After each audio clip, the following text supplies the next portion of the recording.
Welcome back to Candy Adventures. I'm Chris. I'm Elizabeth. We live full-time in this truck camper you see back behind us. If you tuned in last episode, we were up in the mountains at about 10 or 11,000 feet in the snow, and we had to run all the way back down from around Bishop, California to Yuma to pick up some very important mail. In that time, we tried to find a camping place 3 times on BLM land, and all 3 times someone literally pulled up right beside us and thought that was going to be their place too. So uncomfortably close right beside us. We have hightailed it out into the desert here. This is actually part of the Arizona Peace Trail. And we found this beautiful piece of BLM land with no one around, beautiful cactuses. The problem is there is a historic storm coming through California right now and also into Arizona with a lot of rain. As you can see, it's starting to rain right now. So we are tucking tail and hiding in the desert. And the first thing I got to do real quick before it rains too much is we have to power up our Oupes power station so that we can hide inside and have some electricity, because you can see there is no solar. So today. I'm going to get the generator out really quick and fire up the power station. What's really nice about our power station is that it can go from 0 to full in 1.6 hours, but it's not completely dead. So I think I can charge it up in like 30 minutes. And so we can go hide and take a shower and get out of this nasty weather. So let's hurry real quick. Have a cozy day inside. We keep it in this front box. I don't know if you guys have seen this. And our little tiny generator only weighs 38 pounds. The only reason I'm pulling the power cable out is so that we can have power inside the camper while the power station is charging, which is super, super convenient. All right, now this power station is not waterproof, of course, so I like to put it kind of under our camper. And then you can see, yeah, 35%, that's not too bad. And you can watch this power input down here, the bottom number, will slowly ramp up to about 1,500 watts. And then because this has the 30 amp plug, it's super handy. We can just plug the whole camper in here. And this does pass-through charging, which is really nice for a time like this when you're in a hurry and you don't have time to completely charge it up and then use it. So the generator can charge this and this can output power at the same time. So that's super nice. So hopefully this stays dry enough right now, kind of hiding under here, and we're gonna hop inside the camper real quick.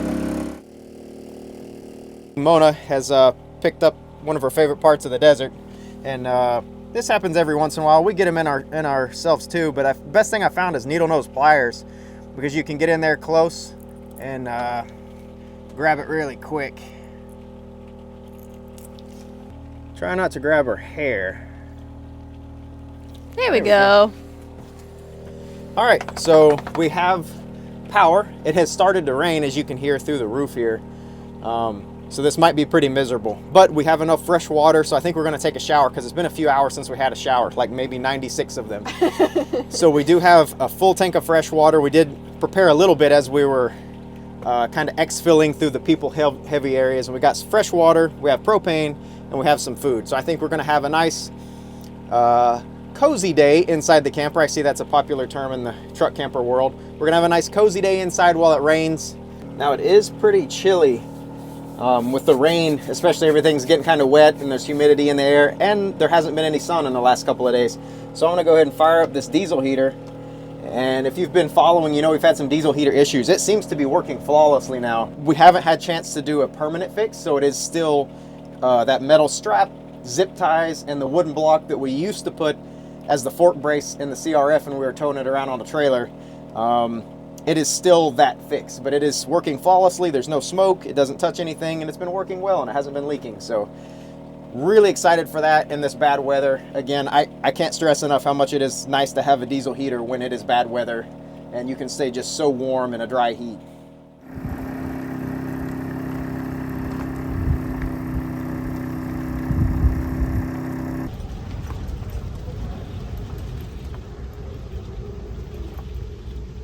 A little break in the rain. Let's check on our generator real quick. And our power, oh, 100%, perfect.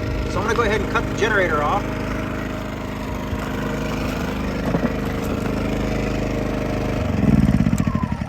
And take our power bank inside, because it's not raining right actively this moment, but it is supposed to continue to rain throughout the day and for the next 2 or 3 days.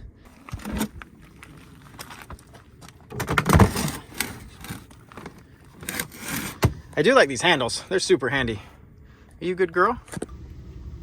And then where we keep it is right here on this little shelf, and it fits perfectly. And then to use it, since that's unplugged outside, now I just plug it in here. And I like this because I like to watch, I've become addicted to watching how much power things draw. So right now our Starlink's kicking on, so you'll see this climb up to probably 50 or 60 watts. And then it's nice because it gives you this little readout about how many hours it'll run. So if you were only drawing 15 watts, you would run for 37 hours, but few things run, maybe charging a phone or something.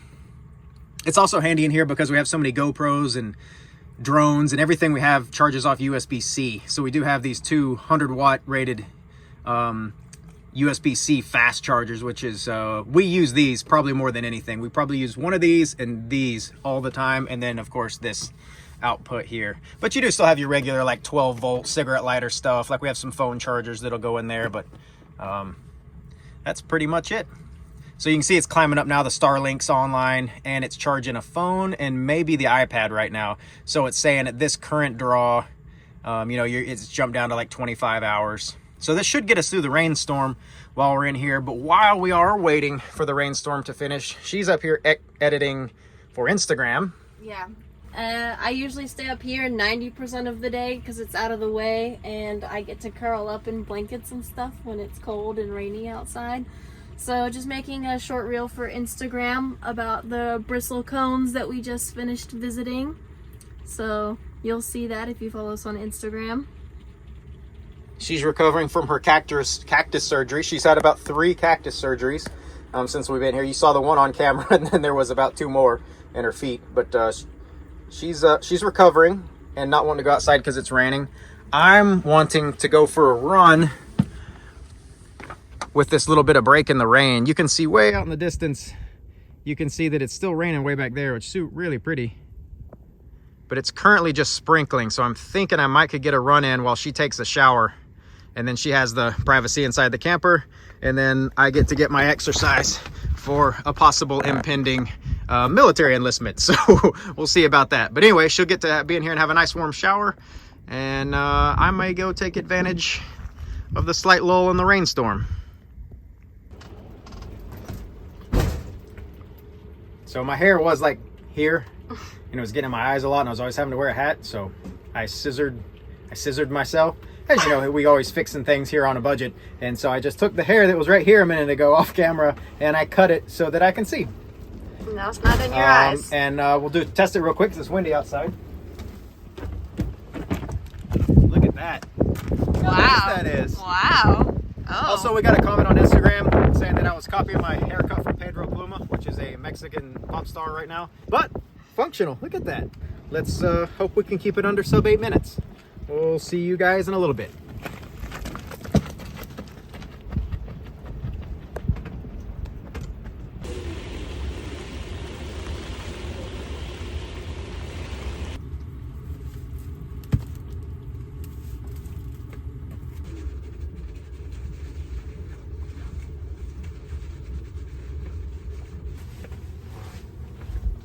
Oh, hi, good girl. Now I'm gonna do a little bit of research. We've been doing this off and on, but because it's a rainy day and we're stuck inside, it's probably gonna be a lot more today. Officially, we are residents of North Carolina. That's what is on our driver's license, and that's what's on our vehicle registration. We have nothing that actually ties us to North Carolina. We don't own a piece of property there. We don't own a house. We don't rent anything there. So we're looking to change residency. One, because we've worked outside North Carolina for the past 5 years multiple times, and we've given them so much money for income tax, even though we don't live there. It's ridiculous. Well, when we moved, we always thought it was going to be temporary, so it was pointless to switch a driver's license to a new state or to Guam, because then we would just have to switch again. So that's why we kept it.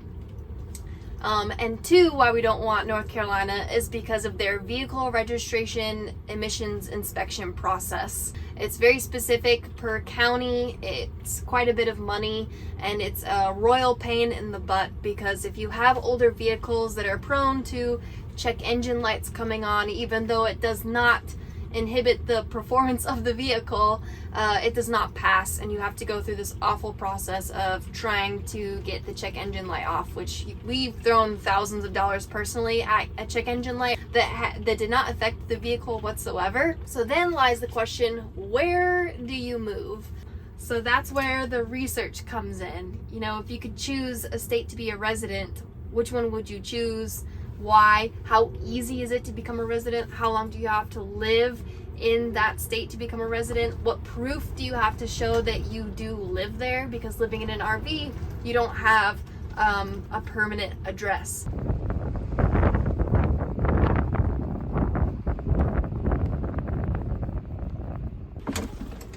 Oh boy. Good girl. How chilly willies are you?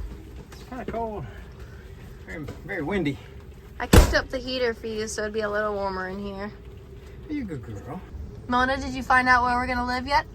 So that wind is really whipping out there. I want to have something warm and crispy for dinner because it is so warm and sloppy outside. And we have some pre-cooked chicken bites. And I want to make chicken nuggets out of them. So I think I'm going to dip this in egg wash and make some mozzarella stuffing crusted chicken bites and make them nice and crispy on the air fryer and see if our little Oupes Mega 2 power station can power this air fryer. And this stuffing mix, I kind of smashed it up a little bit so it's not all big pieces, so there's a lot of little pieces too. This will be the first time running the air fryer off of this power bank. We've had it for about a month, and it has more watt hours than our last power bank. It's 2048 watt hours, which is about double from the one that we had before.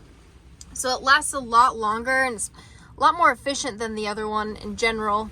The good news is the chicken's already cooked, so we don't have to worry about them being raw.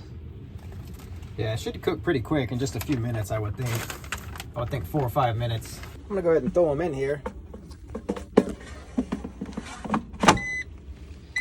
Wow, we jumped from 50 to 1270. I think the max output for this is around 2200, but it can surge all the way up to 5. This is supposed to be, by watt hour, the cheapest power bank on the market. Much cheaper than Jackery and those other brands. And they did send us this unit for free. We're not paid. We don't even have an affiliate link where we make money if you bought one or not. But they did ask us to test this thing, and we've been very happy with it. And you can take it to the bank. If you cut your own hair, you do care very much about how much things cost. And so that is neat that this is the cheapest by watt hour. Because if you live like we do, legitimately off grid like this, like it's raining, there's no sun today, we're way out in the middle of nowhere, completely legitimately off grid, and that we can still use an air fryer is super nice. And then when you do get a break in the rain, you can recharge this thing in 1.6 hours. Or if you have enough solar panels, you can recharge this thing in like 0.6 hours. Yeah, it's crazy fast how this charges. It feels like a very big upgrade. Ooh. Whoa, that looks really good. Look at that crispy, delicious, cheesy little stuffing bite. It's gonna be hot. Hoi.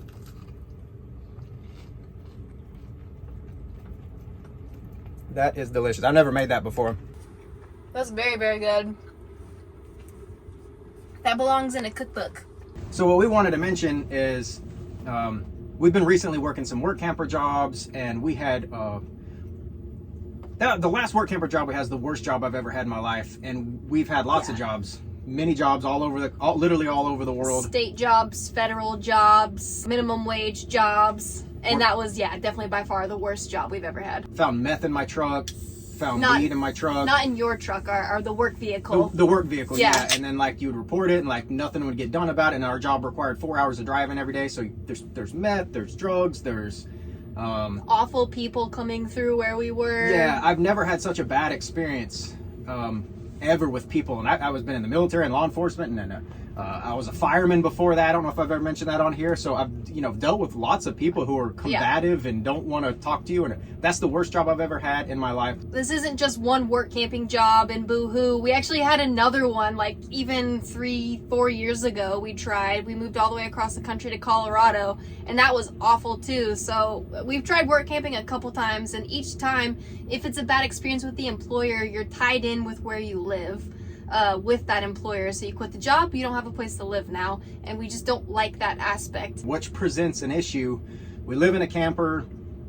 Where do we go get a job? You know, you try to apply for a job and you live in a camper. That makes it very difficult. We live in BLM land. How do you go back and forth and get a good job? Yeah, and then you can't just rent a place because they usually require proof of employment first, if you even wanted to go that route. Yeah, it's a chicken and the egg kind of thing. And most places that you rent, they want to see some references, and we don't know anybody where we currently live, and they want to hear, you know, that you can double or triple the rent amount with your salary, and we can't do that. First off, I need a place to rent before I can start working, so or both of us, so it's kind of a little bit of an issue, and that's why we come back to the military again. About 8 months ago, we made a video where, you know, I used to be in the military and thought about going back in.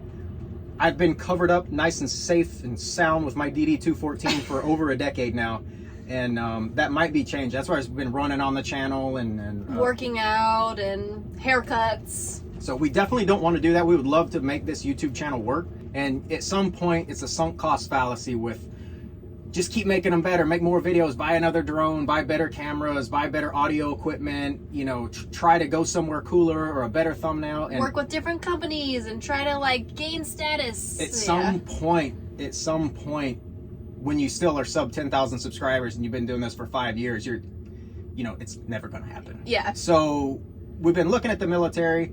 I think I've narrowed it down to like probably 3 different jobs, which are completely separate.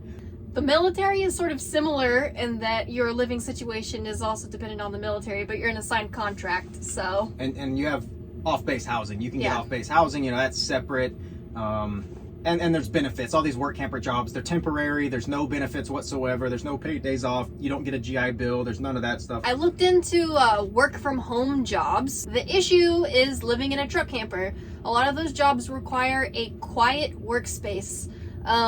I have another person, there's no closed door, we have a dog, we have to run the generator, we're in public spaces where there's people that go by all the time, there's cars that go by. It's impossible to have a quiet workspace. There's no place for me to put a monitor to work a desk job, so it's kind of impossible to do like a work from home job. We have looked at buying property. I would love to buy property. Every day we get on Facebook Marketplace and we look at these $5,000-$10,000 pieces of property that exist out here in the desert, and we've looked at California and Arizona and Idaho and Utah and Nevada, New Mexico even, and we've almost done it.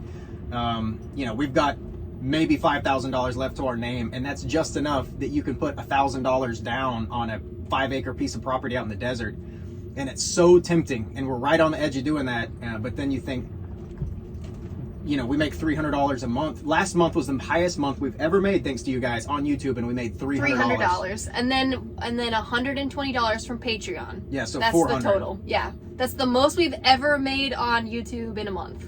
Nothing's definite. If you guys know of any great opportunities out there of some kind for some people that are freedom-loving individuals that would like to be in the desert or mountains, please let us know. Or if you have some information on a state that is a better to be a residence, because that would stick even if we join the military. Yeah. You still need a good state, you know, to be your home of record. You know, we've been looking at South Dakota, Florida, Texas. Even Arizona here has state income tax, but they have lower interests or lower insurance rates. So you save money there versus like Florida, where you're gonna have really high insurance rates. Yeah.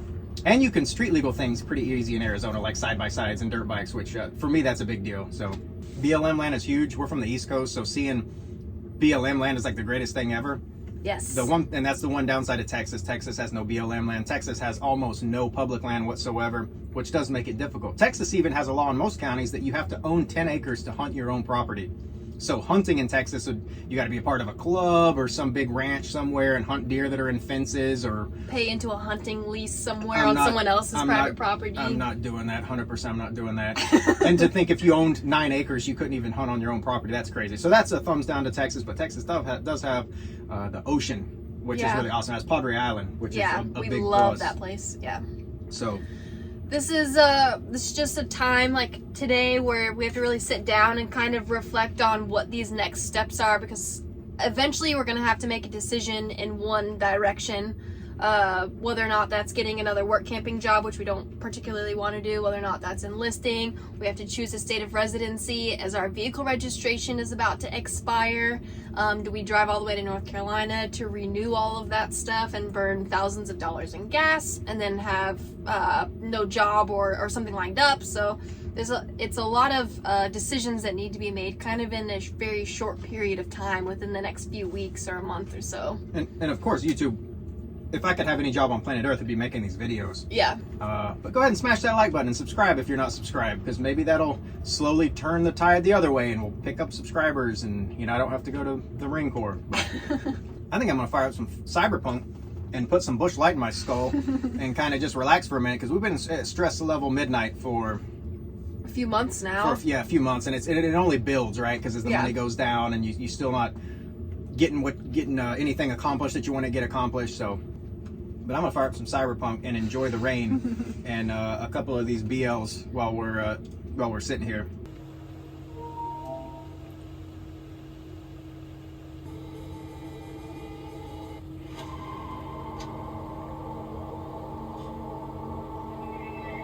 Once that PlayStation and TV kick on, we do get a surge of continuous power being drawn here. So it goes up to about 300 watts of output, but this would still last us 3 hours on 70% battery, which is enough for both of us to play both of our games for a little bit. The cool thing about this is that if we ever wanted this battery to last even longer, if we wanted more watt hours, more battery capacity, Oupes has battery expansions for this, and they just plug into the side and stack on top, and you can like double or triple your watt hours. I think this one, if you plugged in their battery expansions, can go up to like 10,000 watt hours. It's really nice. You don't have to completely be roughing it if you live like this. We have internet, PlayStation, otherwise you'd go crazy. If you just sat out here, a lot of van lifers and stuff, they try to pretend like they sit out here and journal in a leather-bound book all day.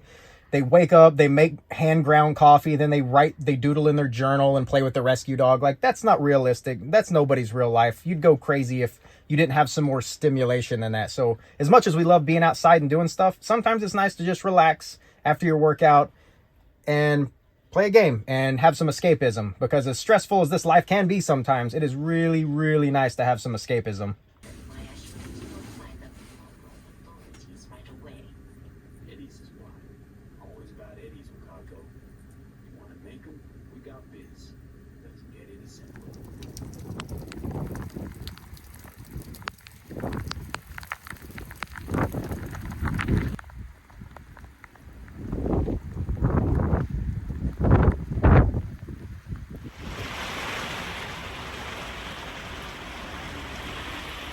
We don't like the thunder. Oh, you poor baby. Oh, the thunder is so scary. Oh, no.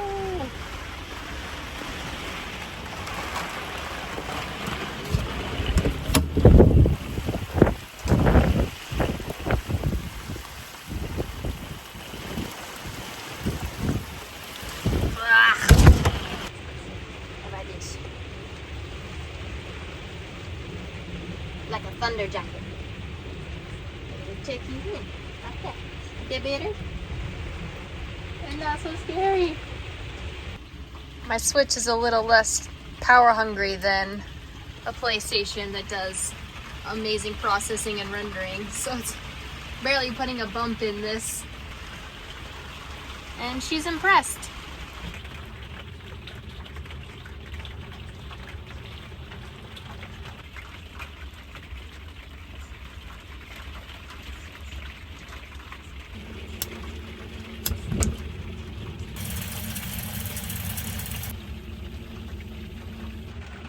what reason are you boiling the water on a cold, rainy evening?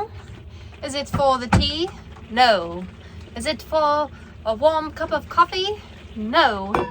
Is it for an expired package of tomato soup that comes with stale croutons inside? Yes.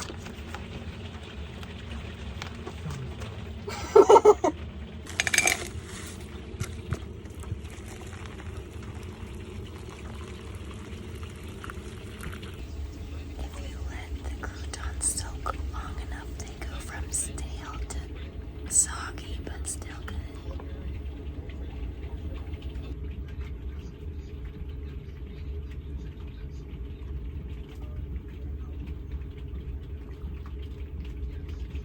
Mm-hmm.